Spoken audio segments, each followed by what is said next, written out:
and I'm probably wander that way, so just tipping me back towards the microphone if you can't hear me. So my presentation today is about killer dogs for killer dads. So we've got lots of developers here. Documentation writers, anybody like documentation? Does anybody like writing documentation? I really enjoy it. I'm learning.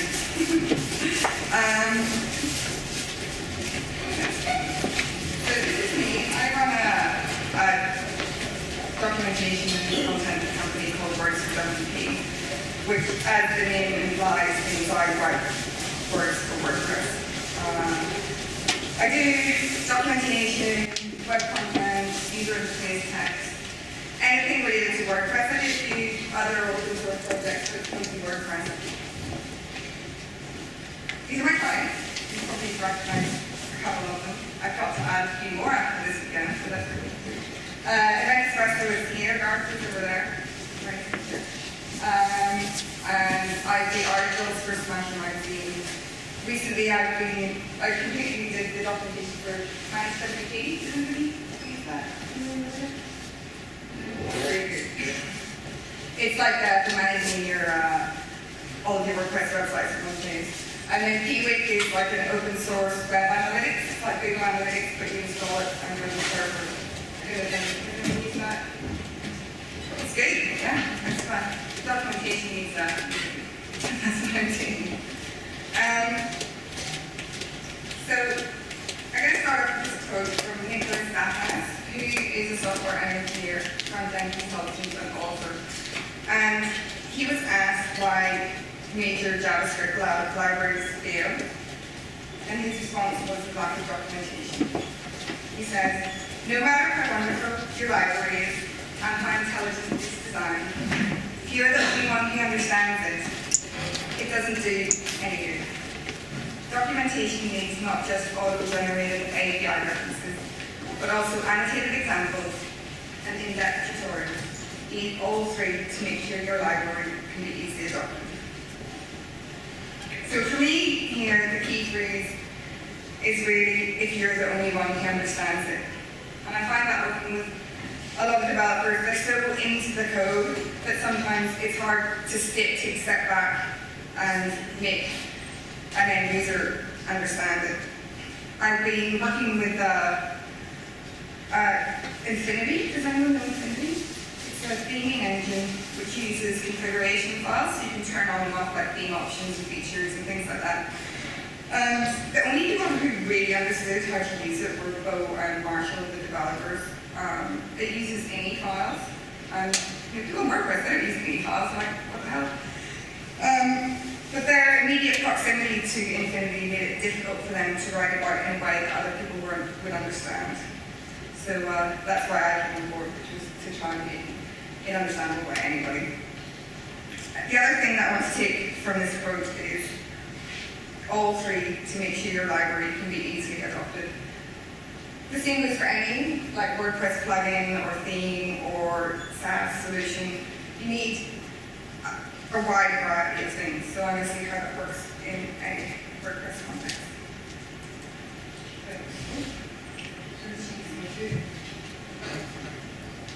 So who are you writing the documentation for? That's the first question you have to ask yourself. A lot of the projects I get taken on to look at, they put the developer documentation and the end user documentation together. And it's developers, it can be a bit difficult for them to find what they need. End users are like, what the hell is this code? I don't know what to do with it. So this is an end user with this nice little hat. I guess these is a developer and a designer. So ask yourself that question. These are lots of different types of documentation that you'll be familiar with. They're the ones that kind of came to my mind when I was writing this. And I think what I just really wanted to stress by putting this list up there was a complete documentation project will have lots of different types of documentation. It's not going to just have one thing. And I think that's the problem with a lot of documentation. It relies heavily on, say, just like a few user guides that are all written in text that don't have any variety to them, and that's when they start to have problems. So I'm going to talk a little bit about how people learn.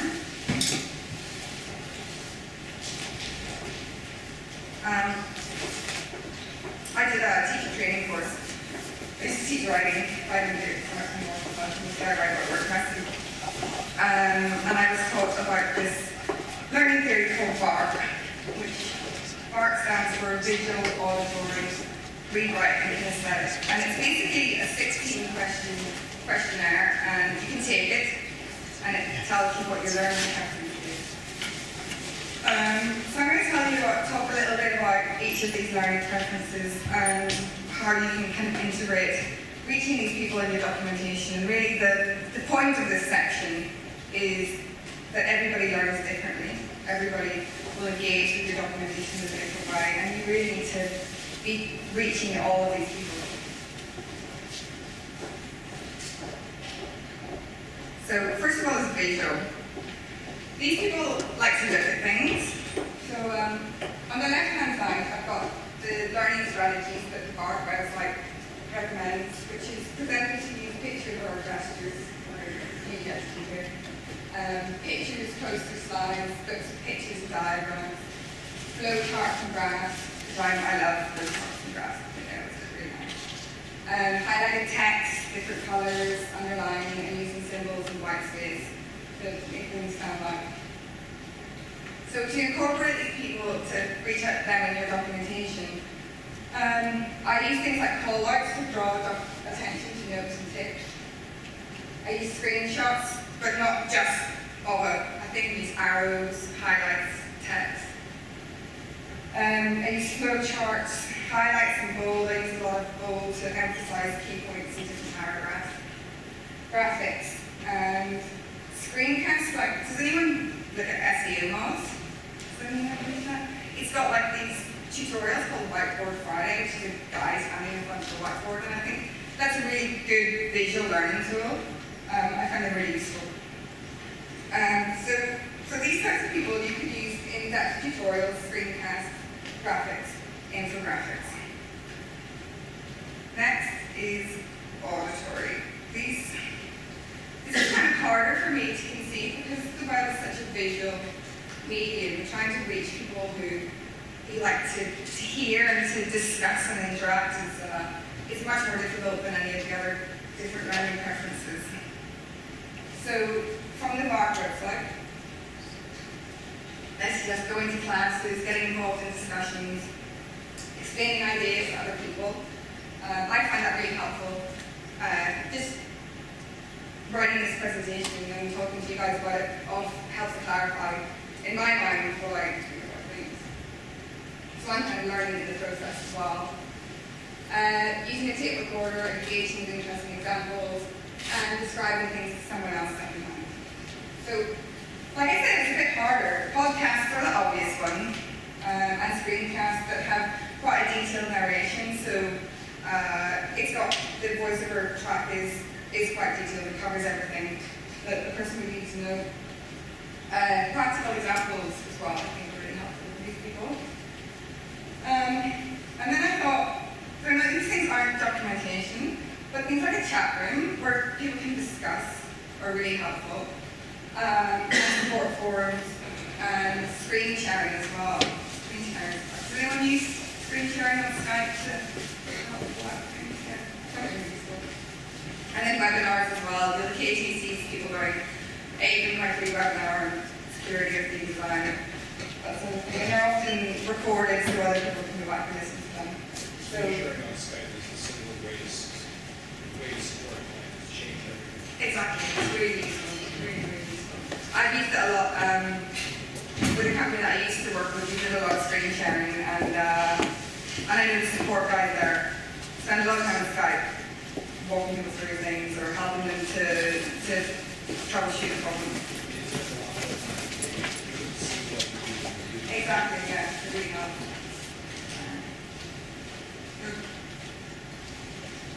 Again, tutorials are good for these people, screencasts. I do a lot of screencasts. When I set up words for WP, I thought, I'm just going to write documentation on it, it's going to be great. And every client I said, I want like 6 or 7 screencasts. So to go with the documentation I'm shooting a lot of screencasts on screens or cameras, podcasts and webinars.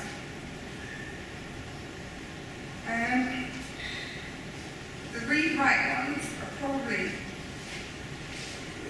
the most obvious ones. If you're on the web, they're the easiest to read.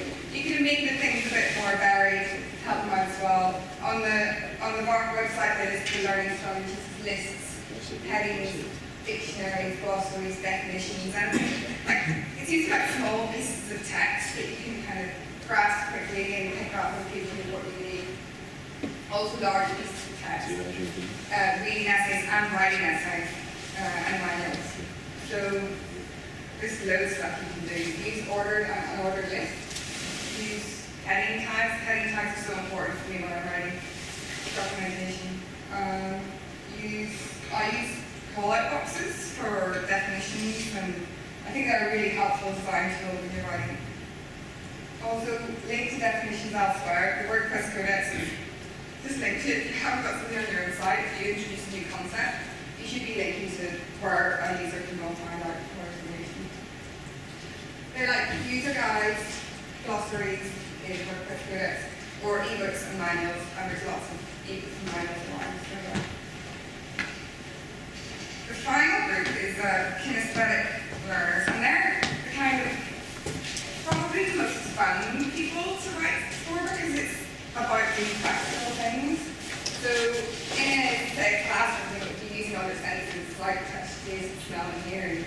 But obviously, you're not doing that inside the computer, you can't smell it. Going on field trips, practical examples, real life examples, hands-on, just really practically doing stuff like things like trial and error. Looking at collections of things, samples, photographs, things like that. So to incorporate studies, you use these tutorials are perfect. If someone can follow the steps through, produce something. But also in-depth use cases. A lot of people find that reading something when someone talks about what they've done with WordPress to produce, what they've done on their website or their plugin or to create a theme, that they find that really helpful. Practical examples and real life examples.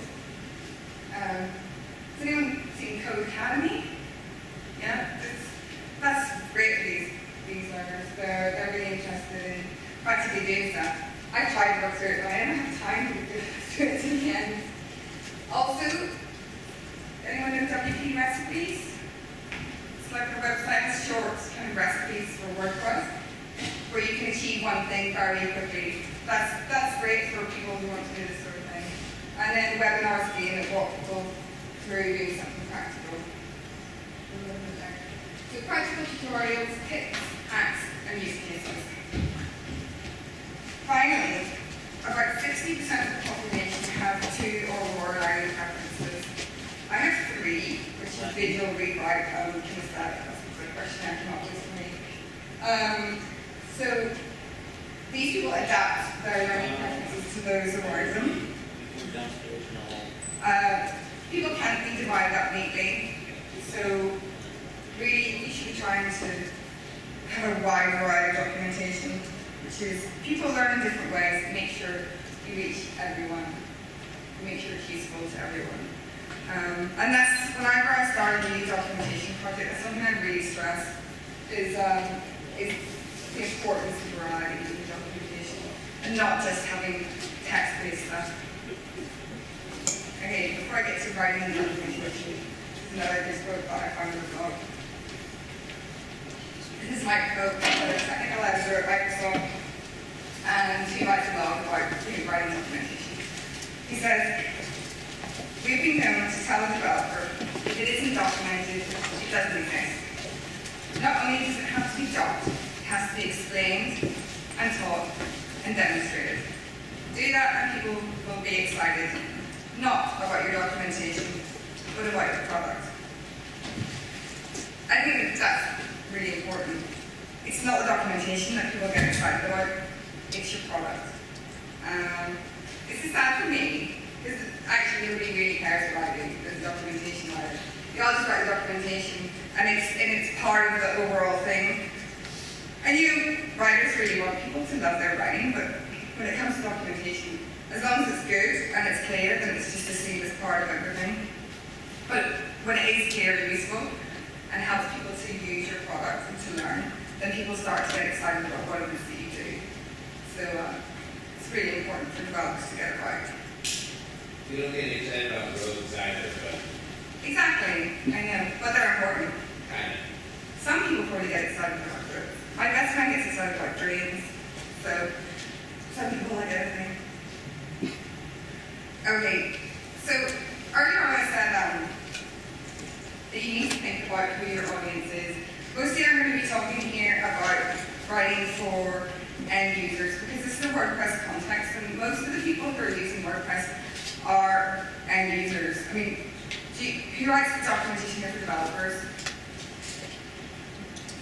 It's like API inline documentation. It's a good post by John James Jacoby about inline documentation that he wrote the other day, which talks about the importance of it. And it is important, but my focus is really getting end users to use your product rather than getting developers to extend it further. So before you get started, make sure there's a feature screen. This is really, really important. I started writing for Infinity and I wrote them loads of documentation, tutorials, and then a few months later I talked to the developer and he said, yeah, so we've changed lots of stuff, we just have to rewrite everything. And it's just like, when you spend hours of work writing documentation, it's quite visible. I get paid, whatever, so it's the developer, he's wasting his money. But if you're writing your own documentation, then you're wasting your own time. So make sure that you put a features freeze in place. It does mean you might have to wait a little bit longer to launch because you're waiting to get the docs out, but it'll make sure that you're not wasting time and money. Next thing is, if you're not the developer, make sure you have access to them. There's no point starting a documentation project if the developer is going on holiday. Because if something's not documented yet, the developer's the only person who knows how to use it, and they're going to be needs to be there to be asked for help, for explanations, and so that's really important. And finally, prepare for making notes of bugs and usability issues. Some people who I speak to who do all their own documentation stuff say that it's a really important part of their process because once you actually start writing the docs, you can do a lot of usability testing, you'll pick up a lot of bugs. I use a Google spreadsheet and I keep track of all of these things and then I give them to the developer when I'm finished. I always pick up bugs. I mean, that's what happens. So it's one more level of checking to make sure everything's right. Okay. So before you get started, you need to research and prepare.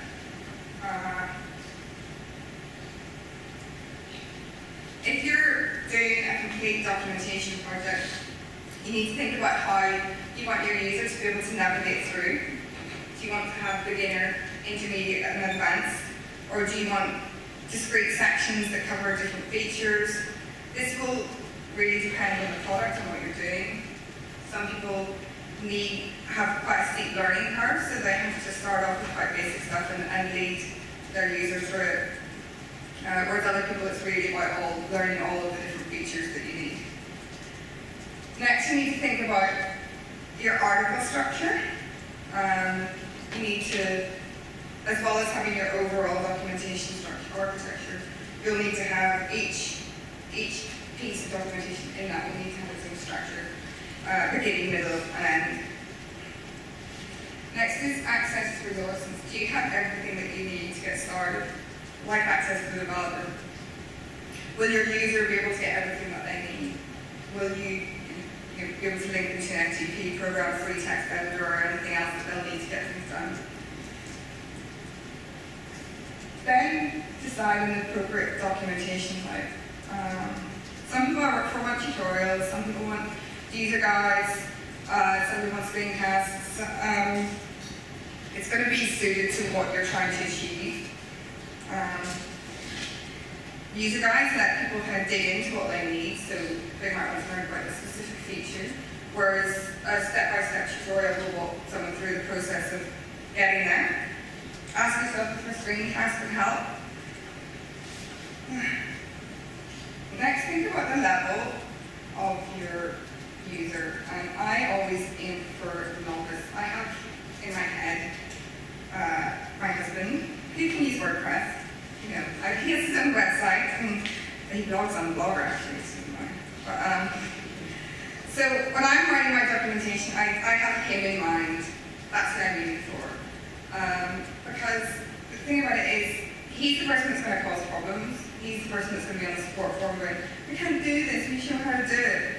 The advanced person will be able to look at your documentation and extract everything that they need. Whereas novices do need their hands held a little bit. Next, anticipate user questions.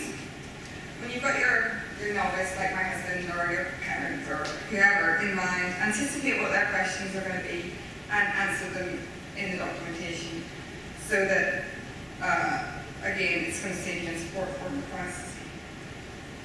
Think about whether you want to integrate into the contextual help menus. You've seen the new updates to the help menus? Yes. Is it 3.3? They all look much nicer when you press the help button. I've got a link to a tutorial at the end which shows you how to integrate your documentation into that. Next, figure out what your message is. For, say that you're writing a tutorial, your user should come away from that tutorial being able to do one thing that you want them to do. Don't get distracted. I have read tutorials where people start talking about completely tangential stuff, which just fluffs up the message. It should be very clear and concise and straight to the point. So it might be how to set up my e-commerce plugin or integrating Google Maps. All good documentation is streamlined and to the point, and it's not full of fluff. Next. Got two things to do here. Stage 2 is writing. And everything has a beginning, a middle, and an end. So your beginning, you need to have a list of requirements. It's really important. Whatever version of WordPress people need.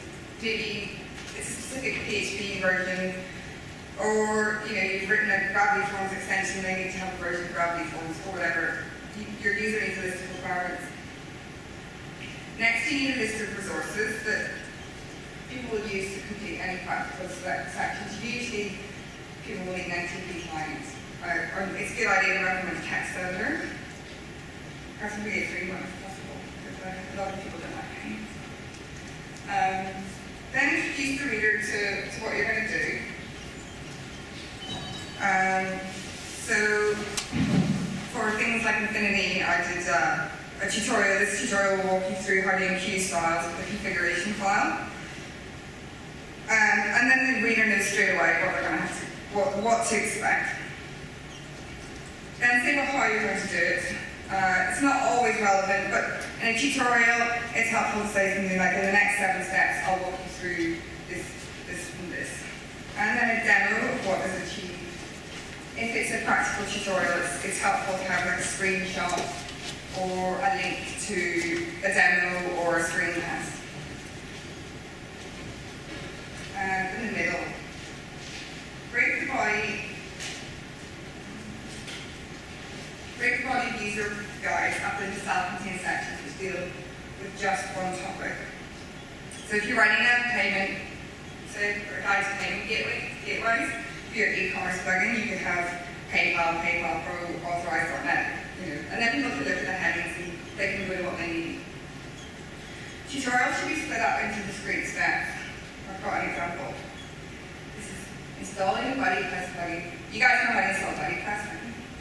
Guessing? Yeah.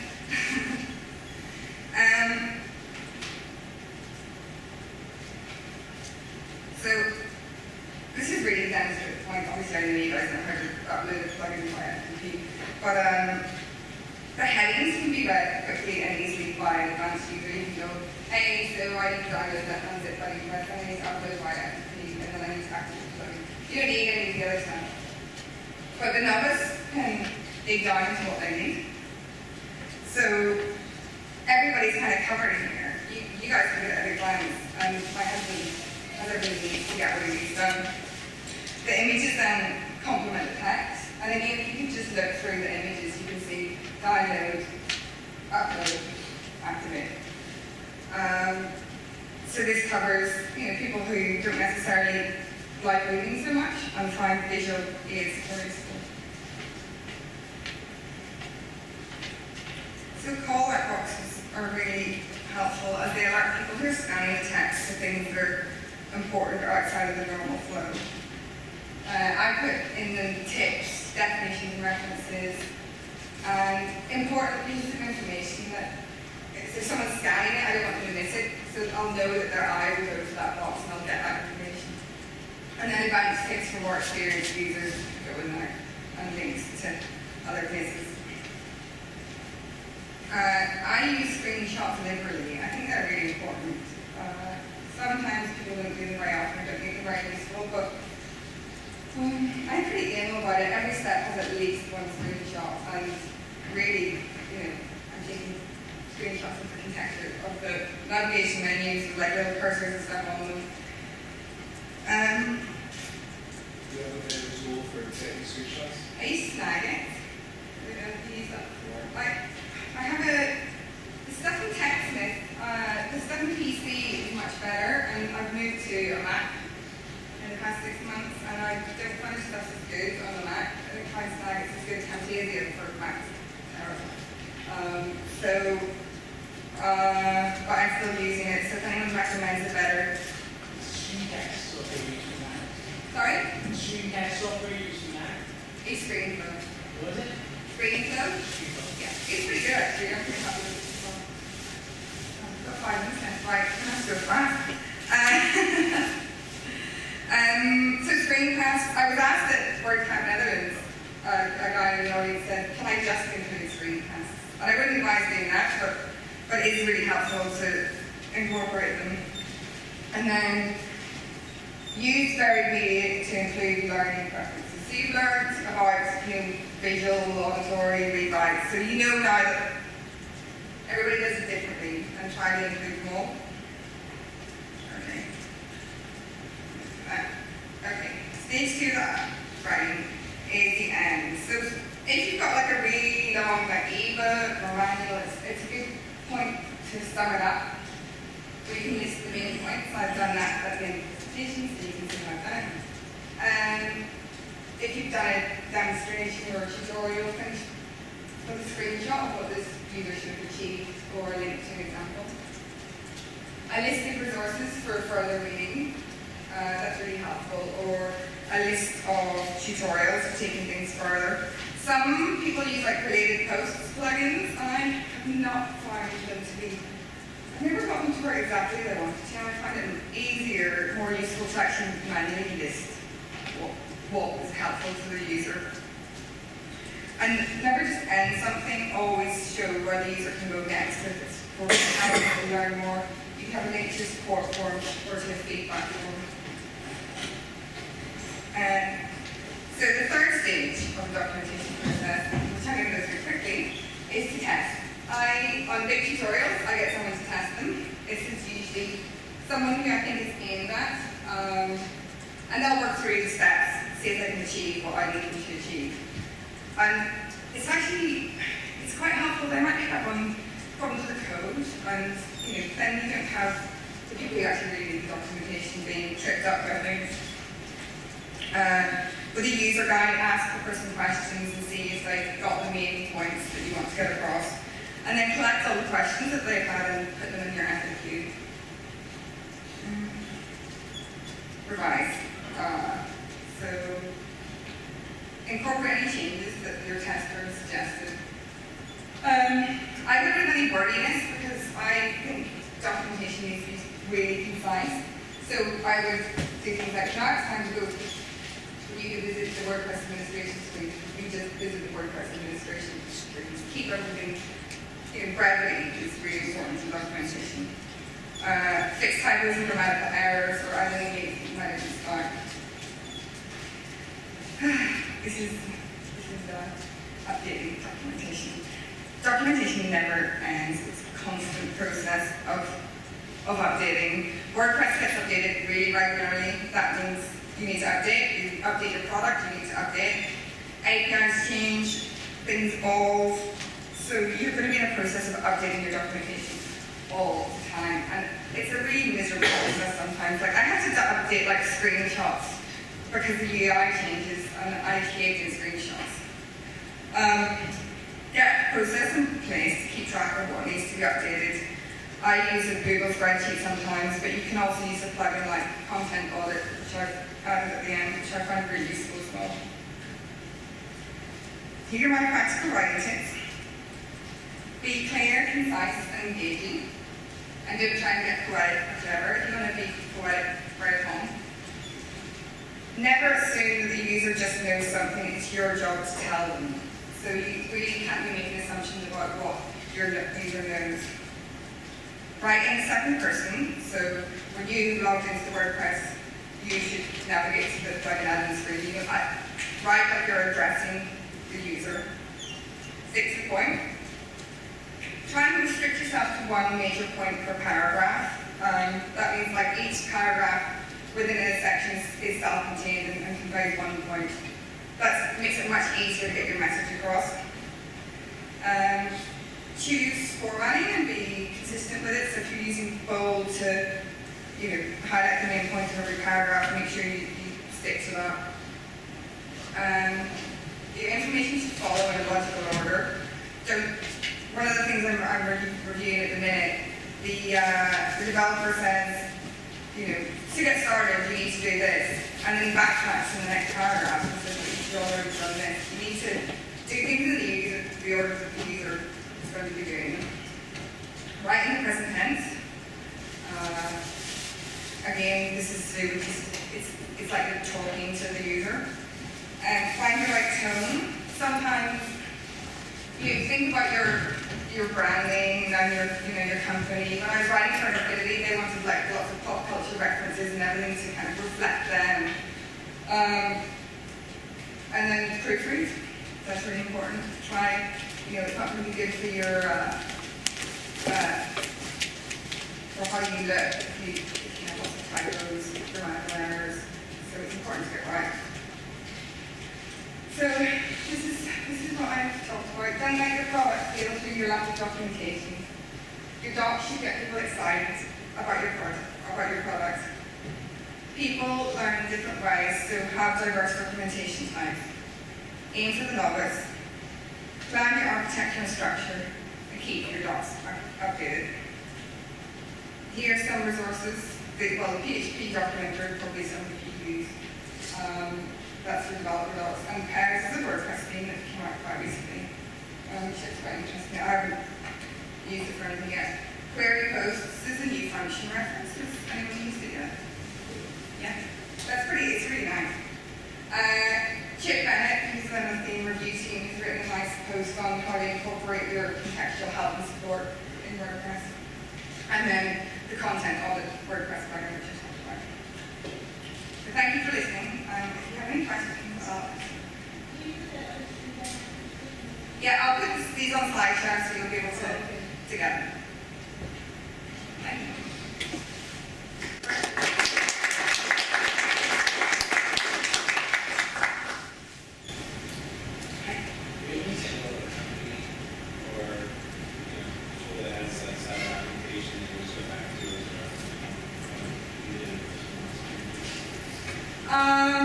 For end user documentation, one that I did, which I'm quite happy with, is the managed WP documentation.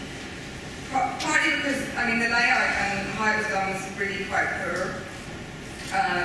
They had like a menu taking up half the page and then the content on the other hand, and everything was kind of squished and messy, and it was just full of errors. But the layout now looks quite good.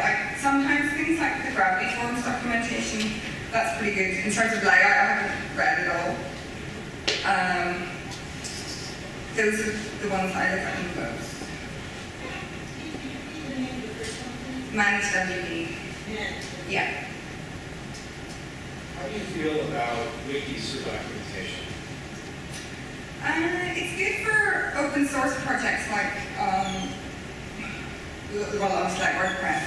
I'm working with an open source project called Peewit, which I mentioned earlier, and their documentation is all in a WordPress website, and I think it would be much better served by a wiki where people can actually contribute to it properly rather than kind of submitting things that that someone has to update it. So for collaborative projects, they're really good, I think. And when I used to work for WPMU Dev, we wanted to have a wiki, but it never came in, but because a wiki is good for users and it can submit pieces of code that can be searched for, and it can be a kind of growing and living documentation. So yeah, I like them, but it depends on the context really. I guess the follow-up would be, what would you do to make the WordPress codex itself better? I would split it out a bit more so that the developer documentation and the end user stuff is more clearly defined. I've been doing some kind of clearing up on staff pages, and a lot of the function references and stuff have no content on the pages, and sometimes you're in like a beginner's FAQ and you'll click on something that goes to really high level developer stuff, which is just going to confuse people. So that would be the main thing that I would do, and that's what I recommend to other people who've commercial stuff as well. But I should add that we, on the hacking session tomorrow, we're going to get a group of people together to work on the codex. So if anyone would like to join us, I'm not quite sure which room it is, but it's wherever the hackers are going to be. We'll be writing codex stuff.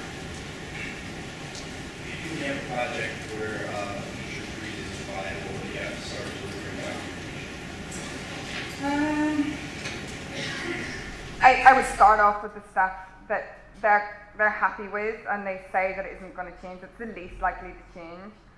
The problem is sometimes they'll change something and then it has a knock-on effect on something else that it seems like it wouldn't have changed. It's really down to the developer to decide, to make that judgment, and would need to be looked at on a case-by-case basis. I mean, some people do ask me to do stuff. Oh, sorry. You asked, what would I do if the feature freeze wasn't viable? So that's what I would do. I would look at the features which are the most frozen and write about them, and just hope that nothing changes too much. Anything else? You need to respond? Yeah, you said earlier that keep the language practical, at Yeah. the same time it should be on brand, like it should feel like it's coming. Yeah, I realize that. It kind of. There are services like MailChimp who kind of take it too far, and Yeah. kind of gets snarky to the point of dating them not. How do you avoid that and still make it legible? I think whatever you're doing, you should always try to be friendly in your documentation. I don't really like snarky stuff because the documentation should be like a teacher, so it should be someone who's friendly, who's knowledgeable. Like with Infinity, they really wanted to get across their themselves, and so they were using pop culture references, but only in a way that would emphasize a point or highlight something, and it was never in a way that would alienate people. It was always very friendly. So I think that's quite important, and yeah, I wouldn't use snark. Anything else? If I was gonna like train someone to be like a documentation expert, like what are those resources, books, blogs, things where they can start? It's a good question. I don't know. I started like just writing it.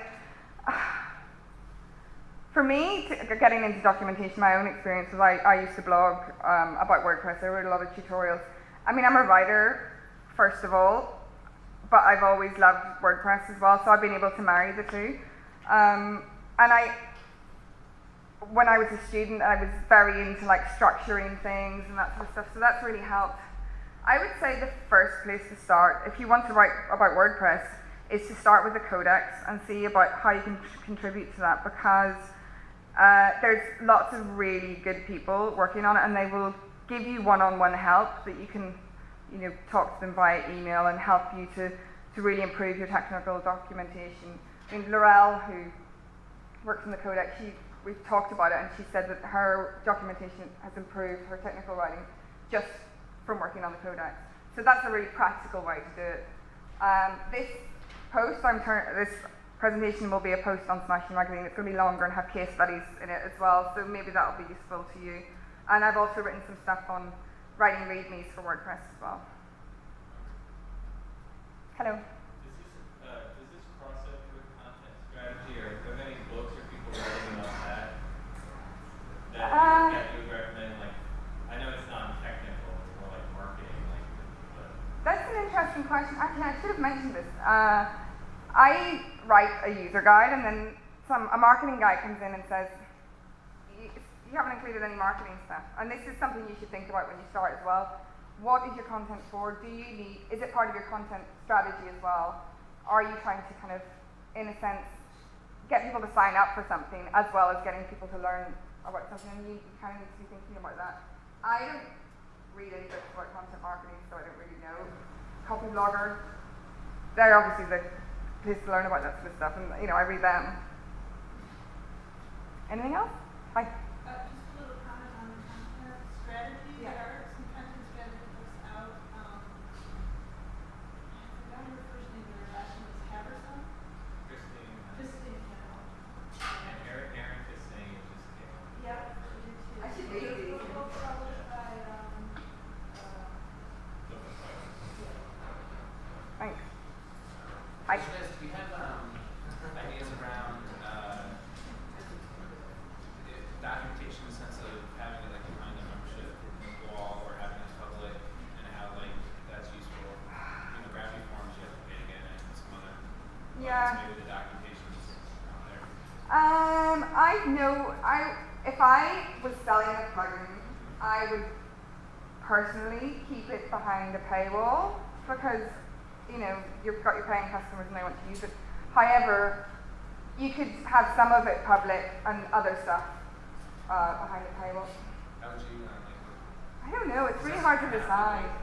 Is this something that you're thinking about Yes, yourself? I have a plugin paid memberships pro. And Yeah. we actually don't charge for the plugin, we give it out, we charge for documentation support. Yeah. So we started out all our documentation behind a paywall, but there's some articles that like things that everyone wants to do. It's kind of like a loss leader, like, oh, I'll put this tutorial out Yeah. outside the paywall because people will Google for Yeah, exactly. Yeah. 523, and so we'll kind of get them. So I'm always struggling with like. I mean, that's sort of stuff you could put on a blog and have good navigation and stuff in your blog, and you could be getting stuff out there that way. And then it's good for your blogging strategy as well, to be having tutorials and things like that. That would probably be how I would do it. But I think it's a kind of it's quite sensitive situation really, with regards to commercialization. But I would just do it on a case by case basis. I don't know what other people here have done. Have you got documentation behind a paywall, anyone? Yes? No? Yes? So, we can talk about it. Yeah. Hi. I have a comment. I do a lot of usability testing, do a lot of training and teaching of WordPress and other things, but here's my experience. If I'm choosing to buy a plugin, that's what you're talking about, a paywall, and I don't know what I'm buying as far as documentation, and to me that is very critical for my user and my personal use, and for my clients, I want to know up front at least something of your documentation, even if you're giving me a layout of what's going to be shown afterwards. Here we have a glossary. Here we have tutorials. We have videos. Blah blah blah. Something, and then show me something so I can see whether I can use it.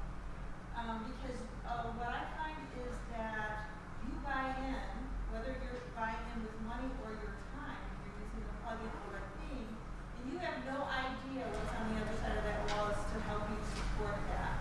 And I'm not a big proponent of just having a forum, because you already know things that they're going to need to know or modify or change, and you're waiting for some brave soul to ask. And then in the thread of creating that knowledge, it's very segmented, and so it's very hard for the user to go in and like, okay, now where did that go? And do I put this in my function folder? I mean, one thing you could do related to this, I think this is actually a really good point. You can, there's plugins that will hide pieces of content to non-logged in users, so you could maybe, yeah. Well, can you do this? That's what our plugin does. Oh, okay, well there you go. So you can hide like screencasts, or you can hide more advanced stuff, but it would give people a sense of the basics. Yeah. And maybe that's another way to do it, because I think you're right. You need to, it's really helpful for someone before they buy something to know what that level of support is going to be before they get started. Yeah. What else are the other plugins that have free trials? Have you run into those, or have you found that that's generally is that something that makes you feel more comfortable, or something that has a 30-day free trial for you to? But I'm investing time. Well, yeah, but I mean, anytime you pick up a new plugin, that's a given. So Yeah, it's like, that is helpful, because then I do get to see what's behind the curtain. Yeah. I know that makes me feel a lot more confident about dropping money on anything. Exactly, a free trial. Yeah. Okay, I think we're done. I've been told to wrap up. So thank you. So, can I have one more question? Oh yes, one more question if anyone has one. I don't think we got one. Oh, okay, here we go. Do you use any software for outlining your documentation or something? No. Well, if I'm doing like a full project, I'll use a spreadsheet in Google Docs to outline everything and then keep track of it all being updated. I use a document and I write down the heading of each thing and what points I want to get in under each heading, and then I write it. So I do spend a lot of time structuring before I actually start to write. No specific like documentation software? No. Just to answer that for you, though, you should look at OmniGroup's stuff since you're on the Mac now. Omni Group? Yeah. Okay. Take a look at some of their things. Oh, that sounds good. Really? Oh, great. Oh, I'm really excited to look at that now. Yeah, that sounds up my street. That sounds good. Okay. Well, thank you. Thank you, everyone. Thank you.